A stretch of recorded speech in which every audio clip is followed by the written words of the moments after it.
सबको चेतावनी देने आया हूं मुस्लिम भाइयों, आप 64% आबादी हो यहाँ पे। मेरे मुसलमान भाई जितने भी हैं वो ये मेरी पगड़ी है। अगर तुम लोग इकट्ठे हुए, 64% आपकी आबादी है, माइनॉरिटी मेजॉरिटी में है यहाँ पे, यदि तुम इकट्ठे हुए और इकट्ठे होके एकजुट होके वोट डाला तो सब उलट जाएंगे, मोदी सुलट जाएगा, छक्का लग जाएगा। तो ये देखिए अभिषेक मनु सिंह भी, जिनको ये पता ही नहीं है, वो मान ही नहीं रहे हैं कि कुछ गलत कहा गया। अब सवाल ये है कि क्या कांग्रेस देश को बांट करके मुस्लिम वोट बैंक के जरिए चुनाव जीतने की कोशिश कर रही है?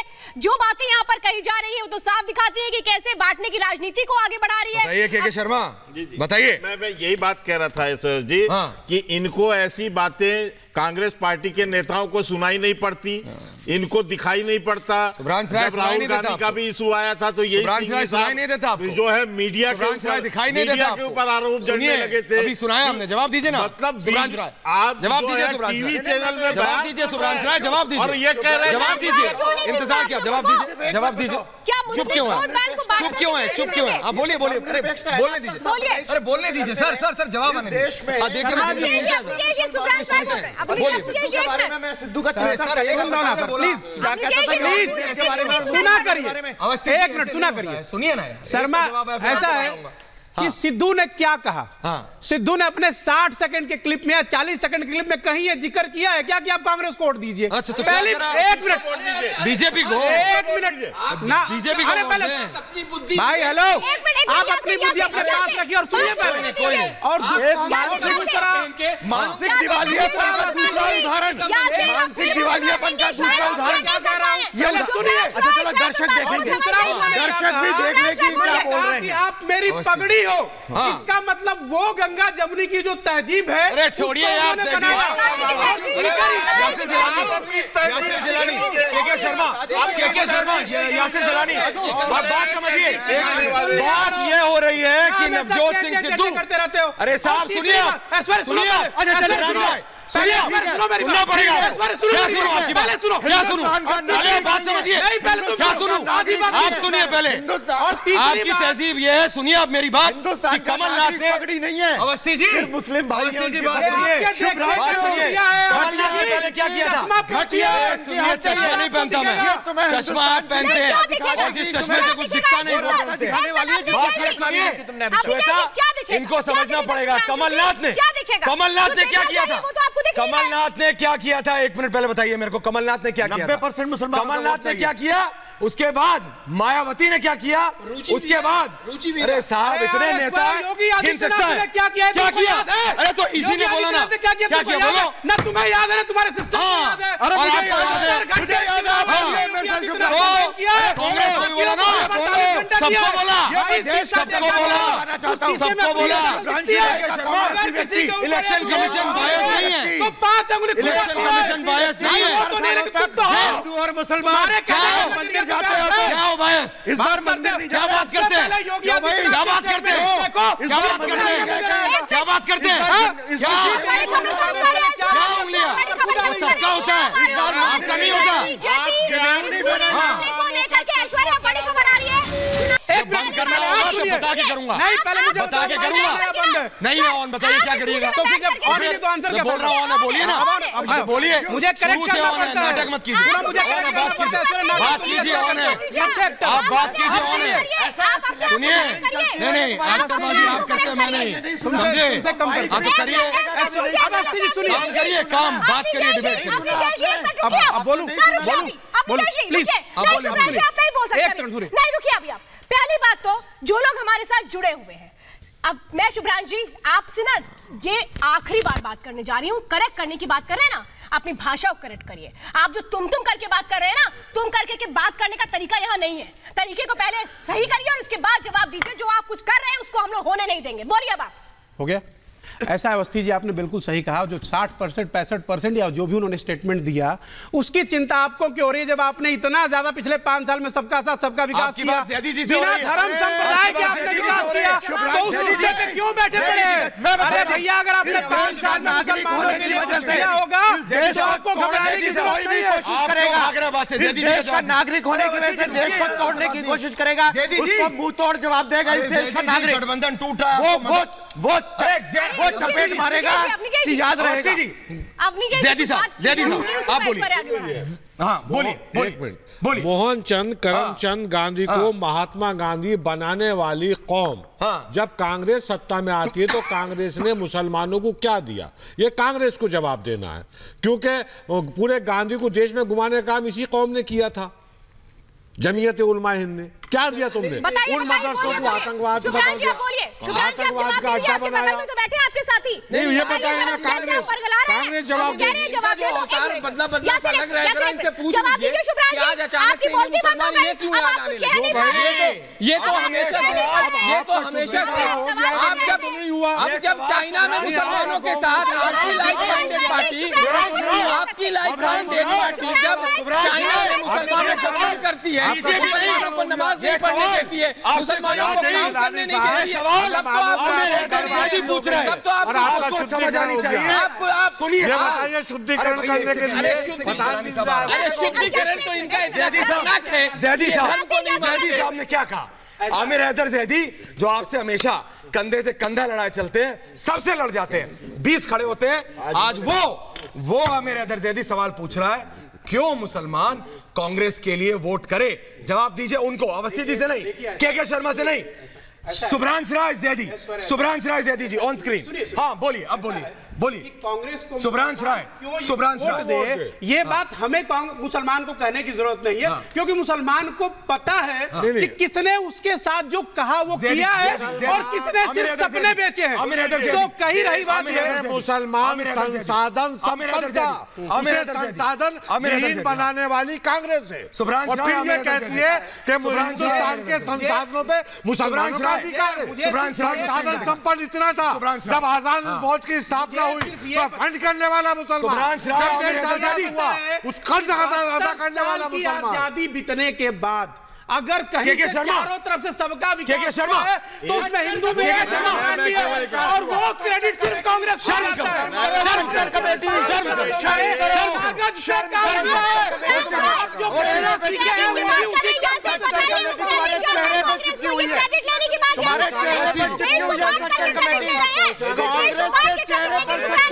चिपकी हुई है। आप क्या देश को बांट के क्रेडिट लेंगे? जवाब दीजिए। आज देखिए, आ गए हिंदू मुसलमान पर, विकास हिंदू मुसलमान पर आ गए। अब विकास की बात नहीं की, बिहार में उसने बात नहीं की ना, विकास की बात नहीं की ना, क्यों नहीं कर रहे विकास की बात? क्यों नहीं कर रहे विकास की बात? हिंदू मुसलमान ये करता है, ये करता है, कांग्रेस करती है। हिंदू मुसलमान 70 सालों से आ रही है, देश को बांटा जा सकता कि पूरे देश आपको विकास हो रहा है। चिंता हो गई कि मुसलमान को अलग करो, हिंदू को अलग करो, हिंदू के सामने जनेऊ पहनो, मुसलमान से कहो कि आप हमें वोट दो। ये 70 साल से लगातार देश को तोड़ करके, विभाजित करके, आप शांत रहिए। अब सुन लीजिए, आपके चेहरे, एक मिनट सुन लीजिए भैया, सुनिए, एक मिनट सुन तो लीजिए, सारा वन साइडेड मत बोलिए। ऐसा है, बोलिए एक मिनट, इस देश के रंगों को हाशिमपुरा का जवाब दो। अवस्थी जी शांत रहेंगे, आप दो हाशिमपुरा का जवाब। इंद्रधनुषी अब रही बात ये भाषणबाजी नहीं चलेगी।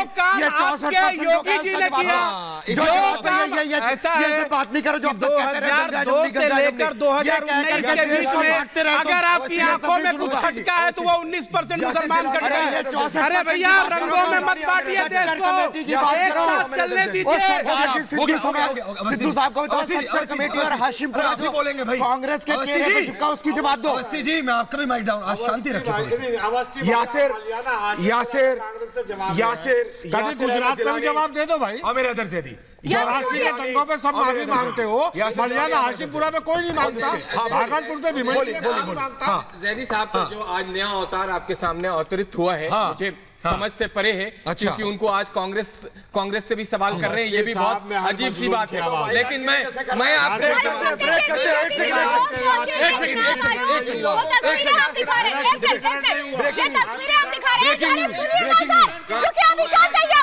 शांत रहिए, तस्वीरें दिखा रहे हैं, वो भी देखा करिए आप लोग। तस्वीरें दिखा रहे हैं, बीजेपी का डेलीगेशन पहुंचा है चुनाव आयोग शिकायत करने के लिए नवजोत सिंह सिद्धू के बयान को लेकर के, किस तरह से धर्म के आधार पर वोट मांग रहे हैं, मुस्लिम वोट बैंक के जरिए कैसे चुनावों में जीत हासिल करने की कोशिश हो रही है, इन्हीं सब चीजों के खिलाफ पहुंची है बीजेपी के डेलीगेशन चुनाव आयोग में शिकायत करने के लिए। हरदीप सिंह पुरी, के शर्मा हमारे साथ यहाँ पे मौजूद हैं, बीजेपी के प्रवक्ता। तो के शर्मा, जगत प्रकाश नड्डा भी हैं, आपकी पूरी डेलीगेशन वहां पहुंच गई है नवजोत सिंह सिद्धू के खिलाफ। तो ये जो आप कर रहे हैं, आपको लगता है कि इससे कांग्रेस सुधरेगी? और अभी बीच में बोलिएगा, आप बताइए। सुधरने का विषय नहीं, देखिए क्या है, कांग्रेस तो कमलनाथ से लेके आज तक वही कर रही है। कांग्रेस तो उस पूंछ के समान है जो टेढ़ी की टेढ़ी रहने वाली। अच्छा, मैं तो आपको बहुत साफ कह दूं, क्योंकि इनका राजनीति, इनका वोट बैंक, इनका तुष्टीकरण के सिवाय इनके पास कोई रास्ता नहीं है। कारण कि ये हिंदुओं के भी उतने ही बड़े वो है, अरे उसको विरोधी है जितने मुसलमानों के रहे, लेकिन ये बिना तुष्टीकरण की राजनीति के, वोट बैंक की राजनीति के, इनकी राजनीति चल ही नहीं सकती। शुभ्रांश राय, इनकी जो है राजनीति बगैर तुष्टीकरण के चल ही नहीं सकती। इसीलिए मैं आपको बता दूं, इनके तो माथे पर लिखा हुआ है, कांग्रेसियों के माथे पर लिखा हुआ है, ये वोट बैंक की राजनीति करने वाले ये देश के विरोधी लोग हैं। इसलिए मैं आपको कहना चाहता हूँ, मेरे सहयोगी प्रदीप भंडारी भी जुड़ चुके हैं भुवनेश्वर से, जहां प्रधानमंत्री नरेंद्र मोदी रोड शो कर रहे हैं। अभी हमारे साथ प्रदीप भंडारी भी जुड़ चुके हैं, मेरे सहयोगी, जो भुवनेश्वर में मौजूद है, जहां पर प्रधानमंत्री नरेंद्र मोदी इस वक्त रोड शो कर रहे हैं और कैसे एक बड़ी चुनौती देने की तैयारी कर रही है बीजेपी बीजेडी को। प्रदीप, क्या आप वहां पे महसूस कर पा रहे हैं किस तरह से एक बड़ी चुनौती होगी इस बार बीजेडी के लिए, बीजेपी, क्योंकि रोड शो दिखा रहा है कि कैसे प्रधानमंत्री अब दिलों में बसते हैं भुवनेश्वर में। चेक तो अभी दोबारा जाएंगे, लेकिन ये जो विजुअल्स हैं उन पे बने रहेंगे। एक छोटी सी ब्रेक के बाद श्वेता, महाभारत में कहीं मत जाइएगा, एक छोटा सा ब्रेक लेंगे, वापस आएंगे। ये विजुअल्स आप देख रहे हैं इलेक्शन कमीशन से, भारतीय जनता पार्टी पहुंची है, कहीं मत जाइएगा, छोटा सा ब्रेक।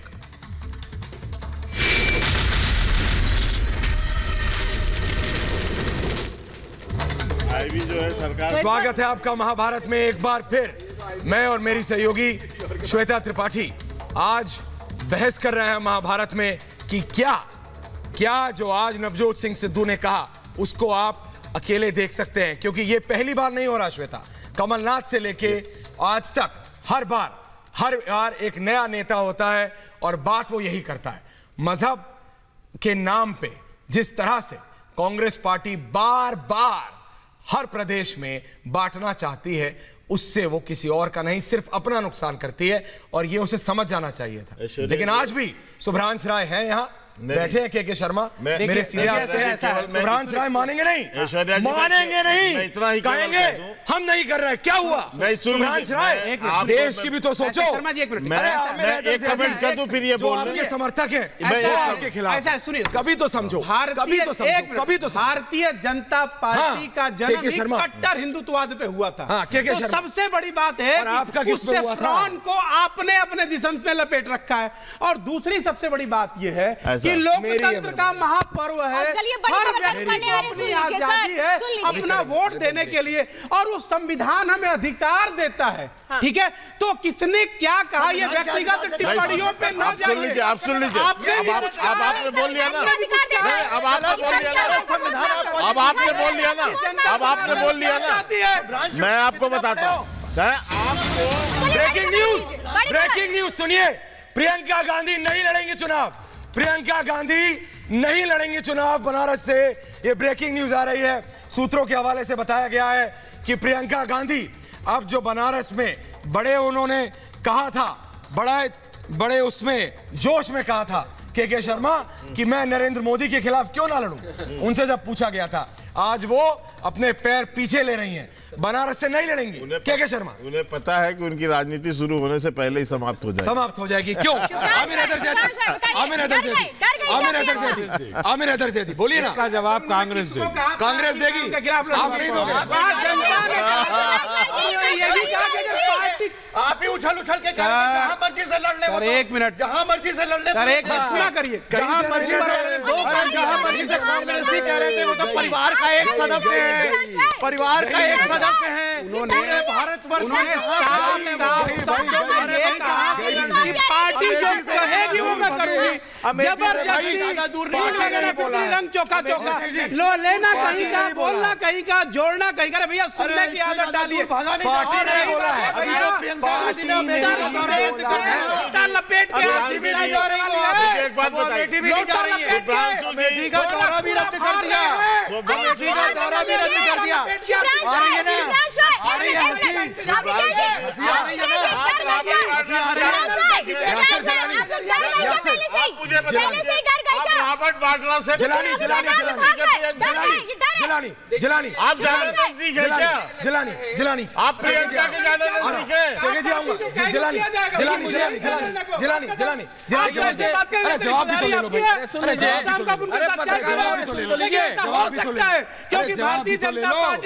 जवाब भी तो ले लो। देखिए प्रियंका गांधी की राजनीति का उदय होने से पहले अस्त हो जाता।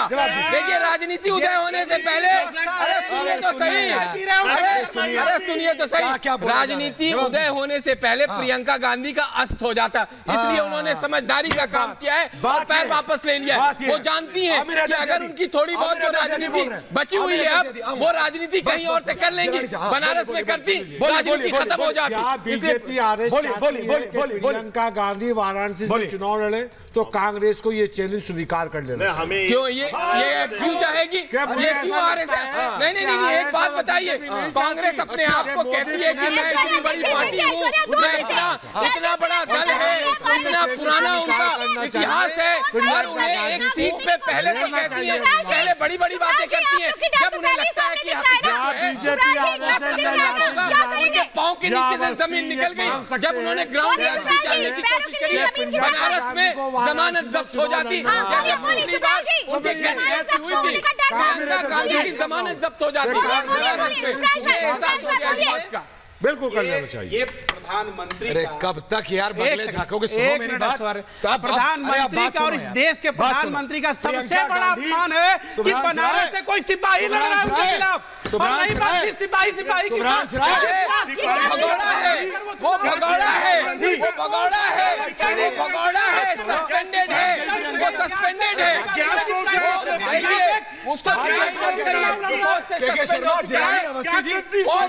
ऐश्वर्या बताइए, ये बताइए चुका है अवस्थी जी, आप बताइए। गंदी बात कर रहे हैं, आपकी गलतियों की वजह से आपके खिलाफ चुनाव लड़ रहा है। देवांशु भट्टाचार्य, रुकिए, अच्छा रुकिए। देवांशु भट्टाचार्य, टीएमसी, तृणमूल कांग्रेस। देवांशु, प्रियंका गांधी को भी समझ आ गया कि अगर मैं प्रधानमंत्री के खिलाफ खड़ी हो गई तो मैं हार जाऊंगी, मेरा अस्त हो जाएगा। वहां सिद्धू जैसे नेता कांग्रेस पार्टी के फ्रस्ट्रेशन में, डेस्परेशन में, घबराहट में ऐसे एक्शन, ऐसे तरीके के कमेंट दे रहे हैं। कैसे चलेगा? कैसे पार्टी के साथ हैं आप? देखिए, कांग्रेस किसको कैंडिडेट करेगी, कहां पर करेगी, नहीं करेगी, ये कांग्रेस की मैटर है। लेकिन आप लोगों को नहीं भूलना चाहिए, रिपब्लिक तो सेना के साथ होता है ना। एक सेना जिसको पतले डाल का जिन्होंने बात किया तो उसके नौकरी हाथ धोना पड़ा, वो तेज बहादुर भी नरेंद्र मोदी के खिलाफ लड़ रहा है। मैं आशा करता हूँ सब लोग तेज बहादुर को समर्थन करें, सब लोग मिलकर तेज बहादुर को समर्थन करेंगे। ये तो पहली बात। दूसरी बात, सिद्धू जी ने, अरे मुझे कंप्लीट करने दीजिए, चीखते रहे ना, मुझे कंप्लीट करने दीजिए।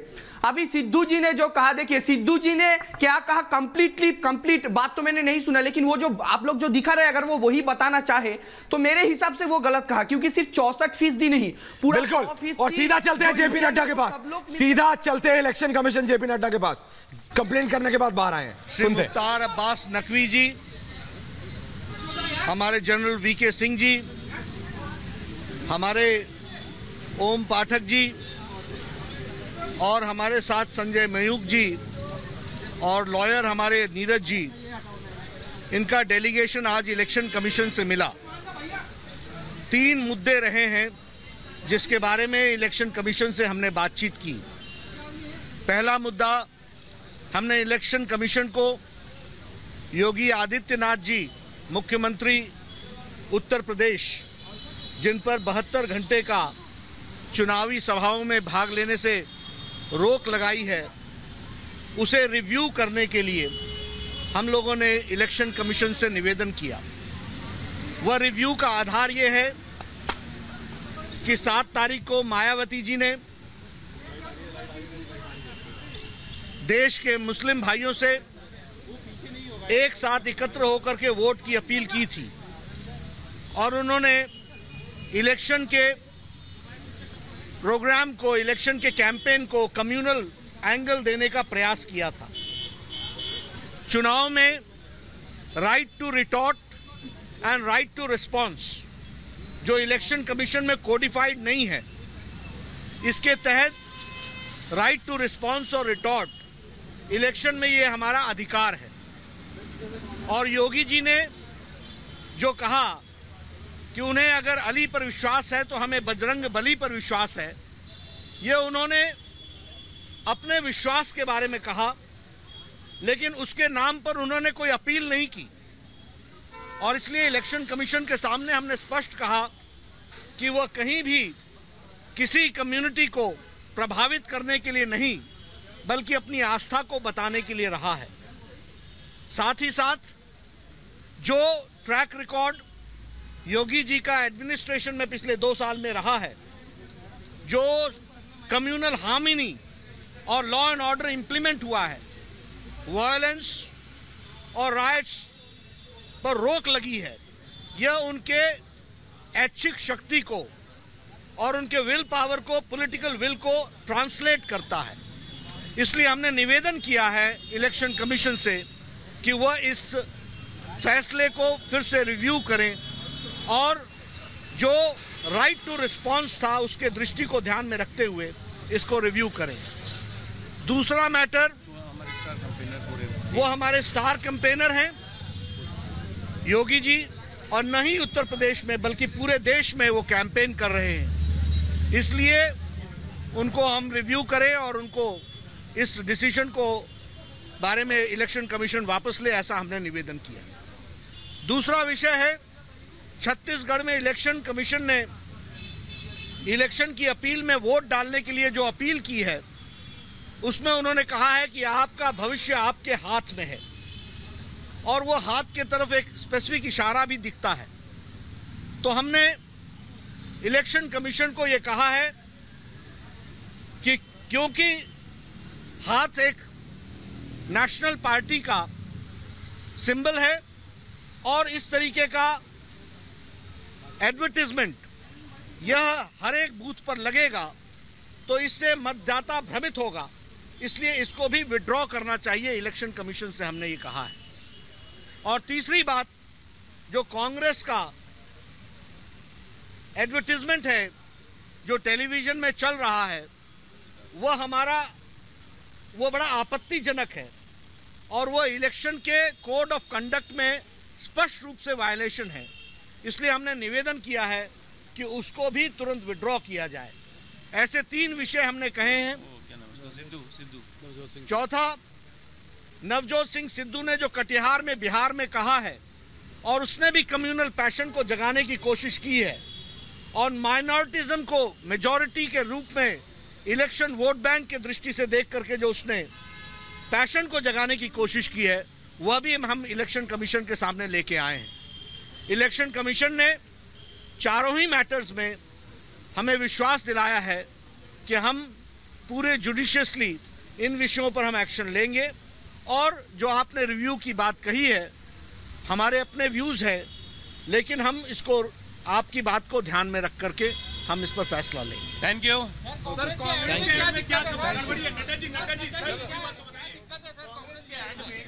इसमें कुछ आपत्तिजनक है, मैं उसको आपत्तिजनक चीज है, कंटेंट देख लीजिएगा आप। और हमने वो उसकी सीडी दी। हमने ये कहा है कि ये आपत्तिजनक है, ऑब्जेक्शनल है। मैं उसका अपने से प्रचार करूं, इसकी कोई आवश्यकता नहीं।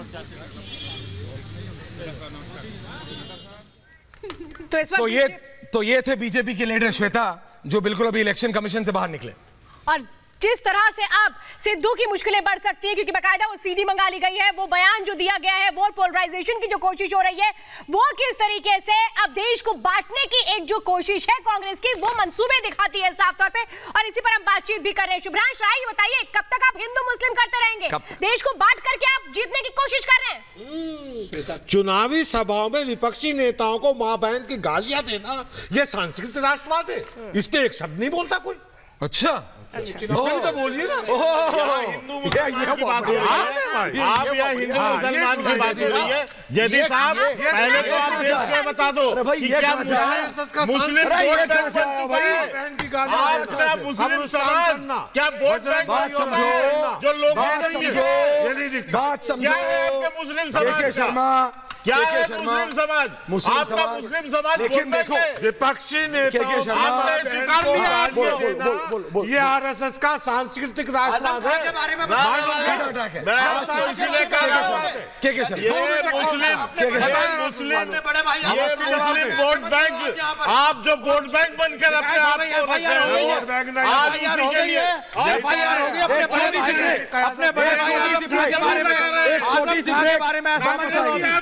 छोटा सा ब्रेक वापस आएंगे, छोटा सा ब्रेक वापस आएंगे। महाभारत में कहीं मत जाइए, छोटा सा ब्रेक वापस आएंगे, छोटा सा ब्रेक।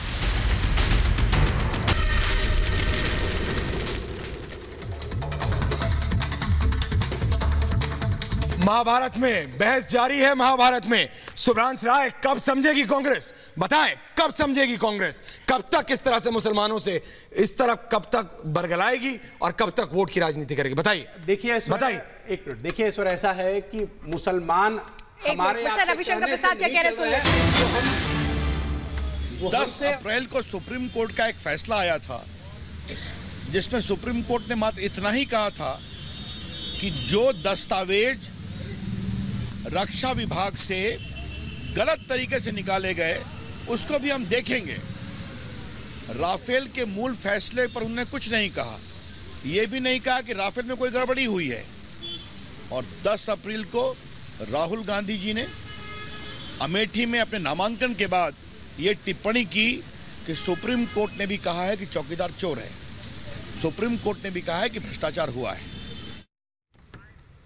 तो ये थे बीजेपी के नेता जो बाहर खड़े थे इलेक्शन कमीशन के। लेकिन आप बोल रहे हैं शुभ्रांश राय, जल्दी बताएं। ऐसा है कि जल्दी मुसलमान किसको वोट देगा ये उसके विवेक पर निर्भर करता है। उसके लिए हमें और आपको किसी शब्द कहने की जरूरत नहीं है। लेकिन मैं उस बात पे कहना चाह रहा हूं कि पहले भारतीय जनता पार्टी अपने संस्कार को